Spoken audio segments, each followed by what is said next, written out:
पहला नंबर सवाल है कि किस दर्पण की फोकस दूरी ऋणात्मक होती है। किस दर्पण की फोकस दूरी ऋणात्मक होती है, ये काफ़ी इंपॉर्टेंट क्वेश्चन है दोस्तों। 2024 में आप लोग से पूछा जाएगा तो ट्रिपल स्टार मार देते हैं।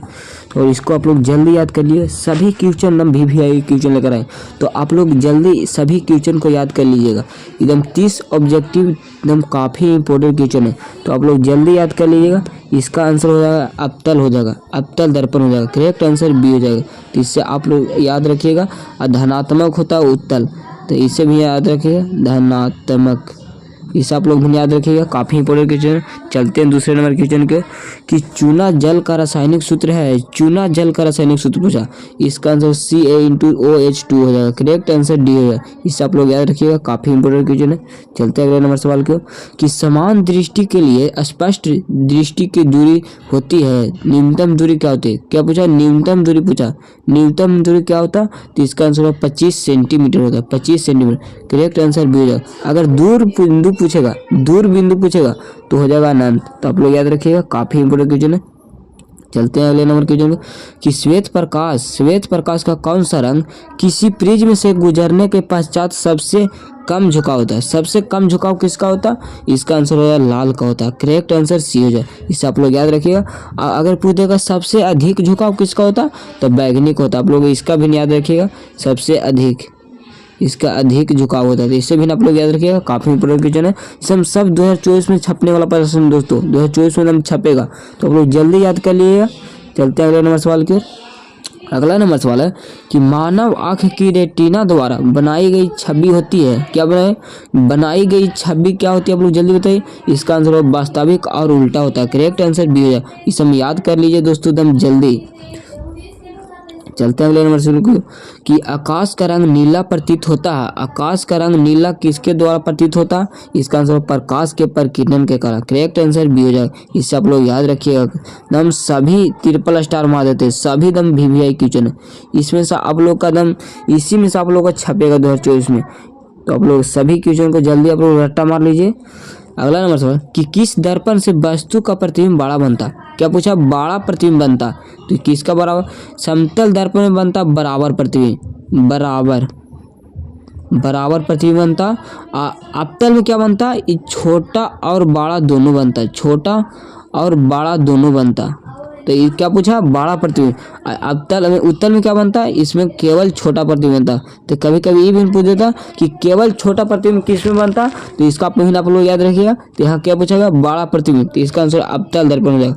करेक्ट आंसर बी हो जाएगा। आप लोग याद रखिएगा।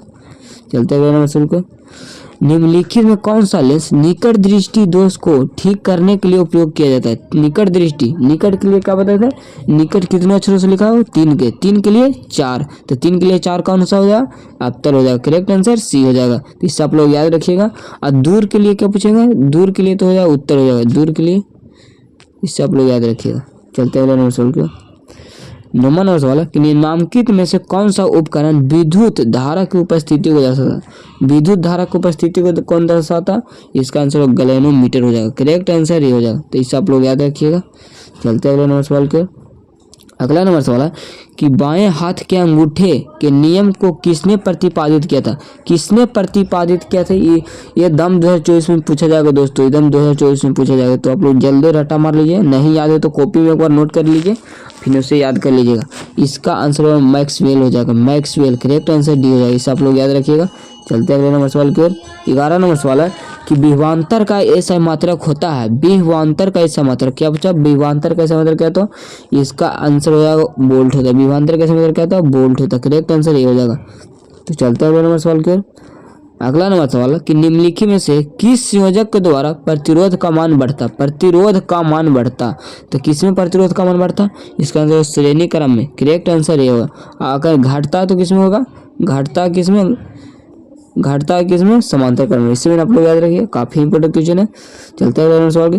चुंबकीय बल रेखा की प्रकृति होती है। क्या बोला, चुंबकीय बल रेखा की प्रकृति कैसी होती है, इसका आंसर होगा काल्पनिक होती है। करेक्ट आंसर ये हो जाएगा। इससे आप लोग याद रखिएगा, काफी इंपोर्टेंट क्वेश्चन है।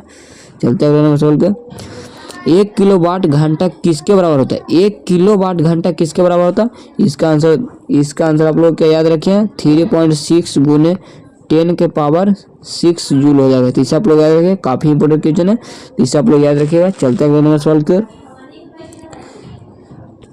अगला नंबर सवाल है कि नवकरणीय ऊर्जा का स्रोत क्या है? नवकरणीय ऊर्जा का स्रोत क्या है? काफी इंपोर्टेंट क्वेश्चन है, इसका आंसर सौर ऊर्जा हो जाएगा। करेक्ट आंसर भी हो जाएगा, सब लोग याद रखिएगा, काफी इंपोर्टेंट क्वेश्चन है दोस्तों।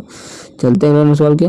कौन सा लेंस आप सारी लेंस भी कहा जाता है? आप सारी, एकदम काफी इंपोर्टेंट क्वेश्चन है 2024 में आप लोग से। आप सारी लेंस भी कहा जाता है, आप सारी किसको बोलता है? इसका आंसर अवतल को अभिसारी बोलता है। तो करेक्ट आंसर बी हो जाएगा, ये सब लोग। और अभिसारी पूछेगा तो उत्तल को अभिसारी, अभिसारी पूछेगा तो उत्तल को, सब लोग याद रखिए, काफी इंपोर्टेंट क्वेश्चन है। चलते हैं सवाल को कि प्रकाश का प्रकीर्णन प्रकाश का प्राथमिक वर्ण कौन है? प्राथमिक वर्ण पूछा, प्राथमिक वर्ण कौन है? लाल या नीला या हरा या इनमें से सभी? इसका आंसर सभी हो जाएगा। करेक्ट आंसर डी है, सब लोग याद रखिए, काफी इंपोर्टेंट क्वेश्चन है। चलते हैं अगला सवाल। 18 नंबर सवाल है कि निम्नलिखित में से कौन नेत्र का रंगहीन भाग होता है? नेत्र का रंगहीन भाग कौन सा होता है? इसका आंसर और आइरिस हो जाएगा। करेक्ट आंसर डी है, इसे आप लोग याद रखिएगा। चलते हैं अगले नंबर सवाल को। 1 HP बराबर होता है, 1 HP अश्व शक्ति, इसको अश्व शक्ति बोला जाता है। तो 1 HP अश्व शक्ति बराबर क्या होता है? इसका आंसर 746 वाट होता है। करेक्ट आंसर ये एकदम VVI क्वेश्चन है दोस्तों, तो एक भी क्वेश्चन को आप लोग मिस मत कीजिएगा। चलते हैं अगले नंबर सवाल की ओर।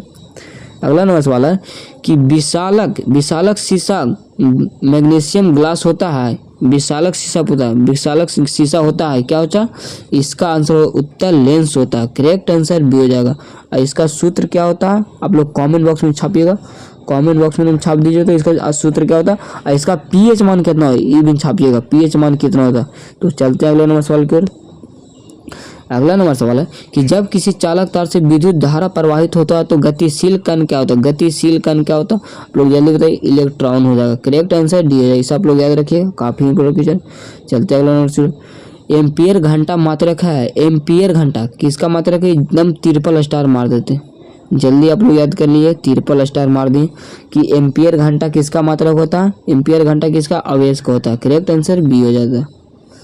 चलते हैं अगला नंबर सवाल की ओर। निम्नलिखित में से कौन सा मात्रक वाट के बराबर होता है? वाट के बराबर किसका होता है? जूल प्रति सेकंड हो जाएगा। करेक्ट आंसर ये हो जाएगा, ये काफी इंपोर्टेंट क्वेश्चन है दोस्तों। चलते हैं विद्युत धारा का मात्रक क्या पूछा? विद्युत धारा का मात्रक पूछा। विद्युत धारा कैसे मात्रक क्या होता है? विद्युत धारा का मात्रक क्या होता है? एम्पियर हो जाएगा। करेक्ट आंसर बी हो जाएगा, सॉरी यहाँ पे ए हो जाएगा, यहाँ पे बी हो जाएगा। तो करेक्ट आंसर बी हो जाएगा, इसे आप लोग याद रखिएगा, काफी इंपोर्टेंट क्वेश्चन है। चलते हैं आंसर एकदम काफी इंपोर्टेंट क्वेश्चन, बार एग्जाम पूछा जाता है कि ग्लोबल वार्मिंग के लिए उत्तरदायी गैस कौन है? उत्तरदायी गैस पूछा तो उत्तरदायी गैस क्या था? CO2 हो जाएगा। करेक्ट आंसर सी हो जाएगा, सब लोग याद रखिएगा, काफी इंपोर्टेंट क्वेश्चन है। चलते हैं आंसर कि शरीर में भोजन का पचना किस प्रकार की अभिक्रिया? इसका आंसर उपचयन हो जाएगा, उपचयन। करेक्ट आंसर ये हो जाएगा। तो आज के लिए इतने ही, जय हिंद, वंदे मातरम।